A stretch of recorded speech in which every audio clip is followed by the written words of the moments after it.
everyone. Morning. My topic today I will discuss about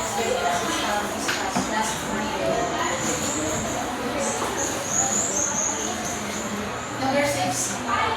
Comprehension strategies. Teaching techniques like summarizing, predicting, questioning, and making connection based on students' understanding of the text. Graphic organizer and visualization techniques can also support comprehension strategies. So these are the techniques that help students understand what they read or because reading comprehension is about reading isn't about reading text but making sense of what you have read. Like so the teachers will use this teaching techniques like summarizing, predicting, and questioning. For example, the teacher will let the students read the story. So after they read the story, the teacher let the students summarize what they have read. For example, the teacher let the students read the story about the lion and the mouse. So after the students read that specific stories, the teacher will let them write a summarization in 2 or 3 sentences, or the teacher will give the prediction questions like, class, from the story that you have read, what do you think will happen to the mouse? Do you think the mouse will survive from the lion? So in that strategies, the students will develop the reading comprehension. So the next one, diverse reading materials. Please read everyone. Providing a variety of texts including fiction, non-fiction, poetry, and informational texts to cater to different interests and reading levels. These help students develop a broad range of reading skills and fosters a love for reading. Do you have any idea what is diverse reading materials?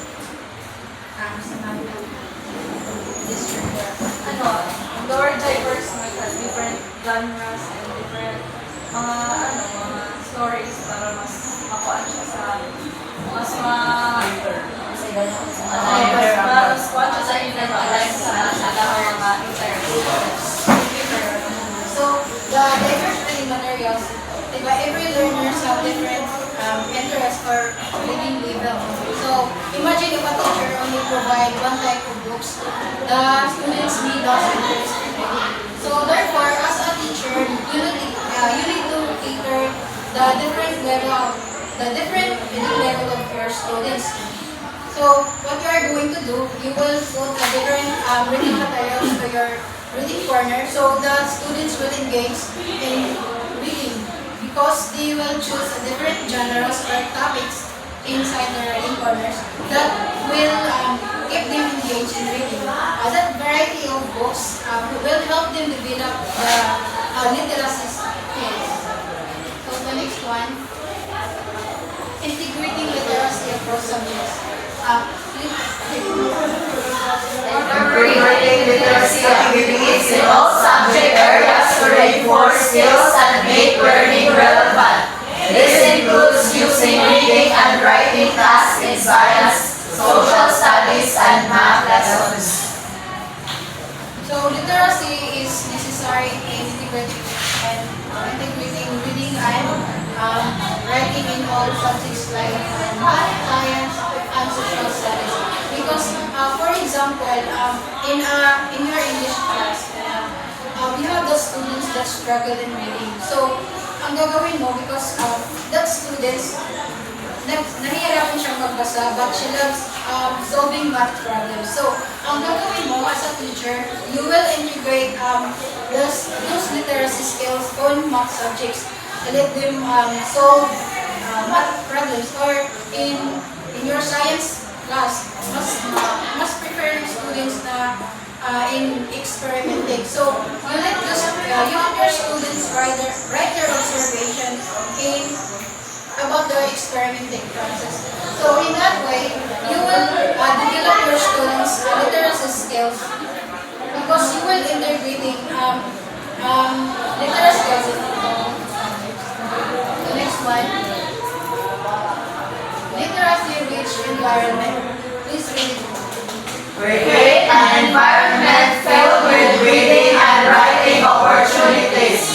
Classroom should have a variety of books, posters, labels, and writing supplies accessible to students. This encourages students to engage with text and fosters a love for reading and writing. A literacy rich environment, it is a space where reading and writing is encouraged. To make the, for example, sa literacy rich environment, yung elementary classroom. Di ba napapansin nyo, there are lots of reading materials and writing materials inside their classroom. Kasi yun yung strategy ng teacher na ma-develop yung reading and writing ng students. Because inside the classroom of elementary classroom, they have this cozy reading corner that variety of books. And word wall na there's a lot of vocabulary, the bulletin boards, and what else? Ano ba yung mga reading and writing materials inside elementary classroom? One of the example of literacy rich environment is that it is evident if the classroom has mga bookshelves na may mga stories. Because in that way, pag naika ng mga bookshelves with different stories, then mga students is may engage mo sila to read because na yung mga reading materials that are accessible. So, adapt literacy rich environment discourages students to engage with text and foster a love for reading and writing. The last one, family and community involvement. It encourages family and community participation in literacy activities. This can include reading night, book clubs, and inviting community members to share stories involving families and communities, help reinforce the importance of literacy and provide additional input for students. For example, sa family and community involvement, ano ba yung example ng community involvement in terms of is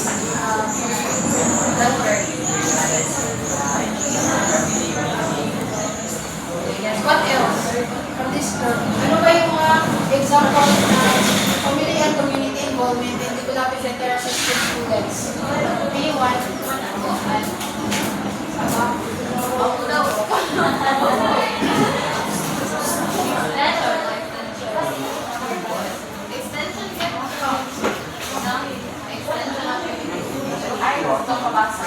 Yes, Kabasa program. That's one example. In community involvement. In family involvement naman, this include reading nights or which family members will gather to read a specific stories inside their homes. Or in community involvement, you will, as a teacher, you will implement Kabasa program in your community. So, encourage the students in developing their literacy skills. So,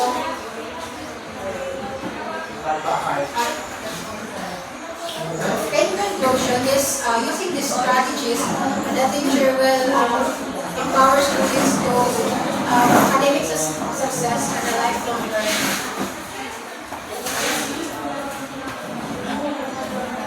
Do you have any questions? Since let's have an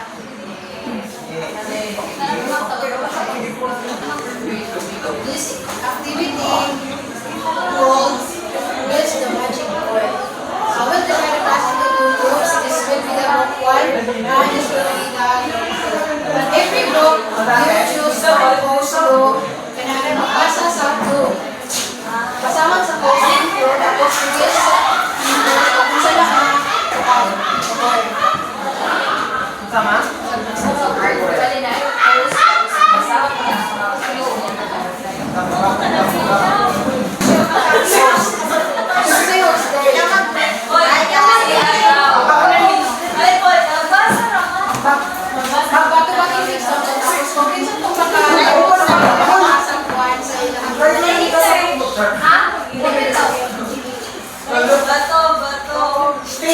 Oh. Ay, wala na rin.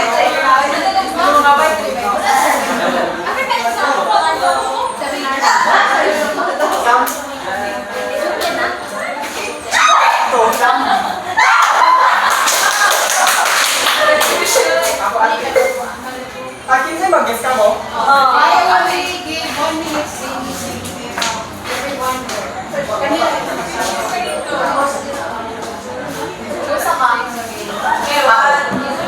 I am a place where students see books, posters.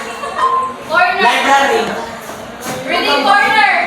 I am a place where students see books, posters, and labels that Reading encourage corner. reading. Two words. Library. Library. Three words. Diverse reading materials. I am a place where students see books, posters, and labels that encourage reading. bisa lang sa mga clue, basta ma-ilan lang sa mga Think about the words. Enhancement. Hindi ko yung action kung sa ito na po ano ko para matutunan. Place. Library. Baka dahil books. Yeah, Huwag ka nang naay. Naay ka nang. Naay ka nang. Vocabulary. Building. Place. Oh. National Bookstore. Bookstore.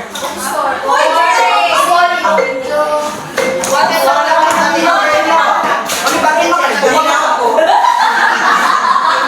One literacy rich environment. Another host.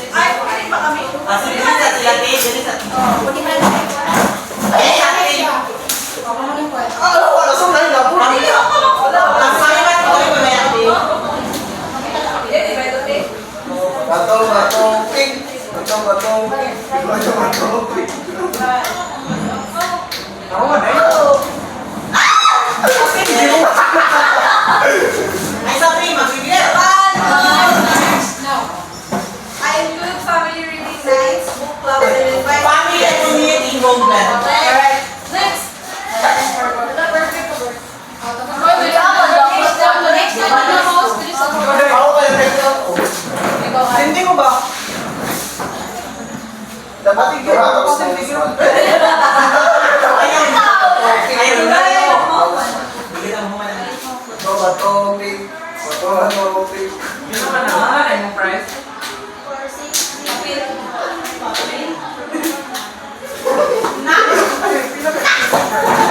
Ano na mo guys?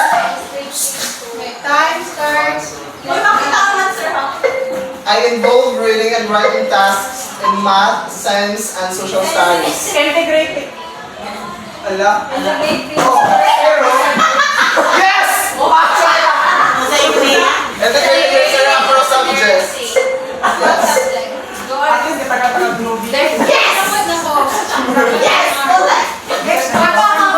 Iba ni morning center. Si Abalon. Ha? Kalau saya pwede ba yung mga corner na mga nasa rin Bato. Eh, bato lagi.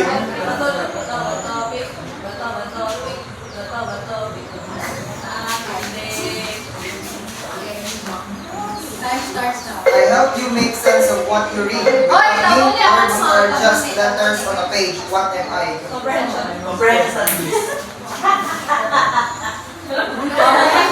Next time, Abalos. Kapiligs. Versus Abalon. Abalon. Tarong maroy. Ang gaya. Tarong maroy.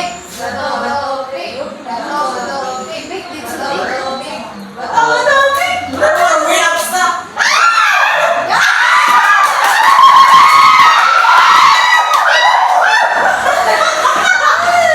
Time starts now. I provide a variety of text, including stories, facts, and Diversity materials.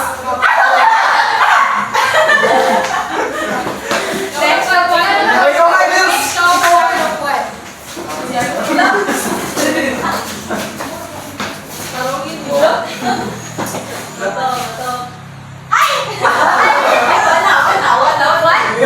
Next word of what? Zero, one. Galing, bro. Bato ba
Butang na lang.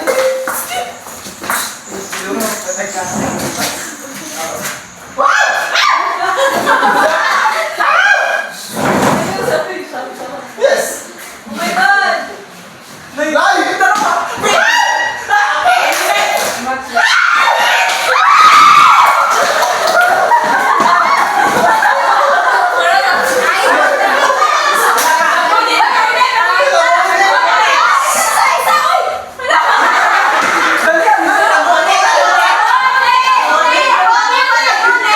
I am Rudy Taylor's spoken story to share someone from the community often based on real life experiences or cultures. I am Rudy Taylor's spoken story shared by someone from... Yes. Real life story. Balik na yun!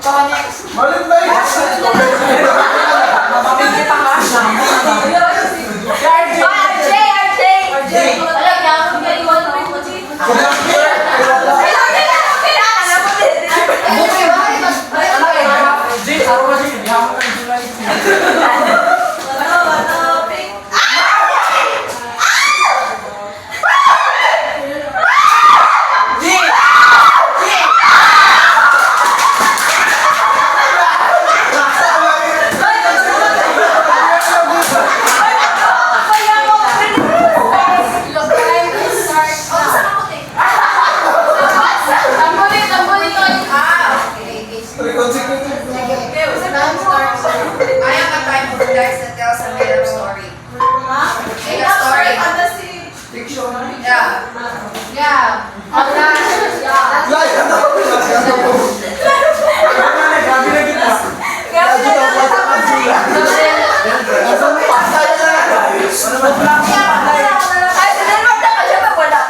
Live, huwag lang sumpa. Live!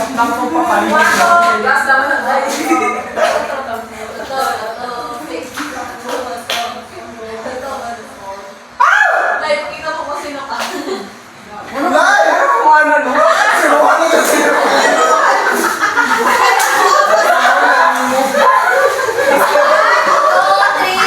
I am a type of text that presents real fact and information about the Non-fiction. May pag-gilas na to. Gilas na to. Later. Uy, guys!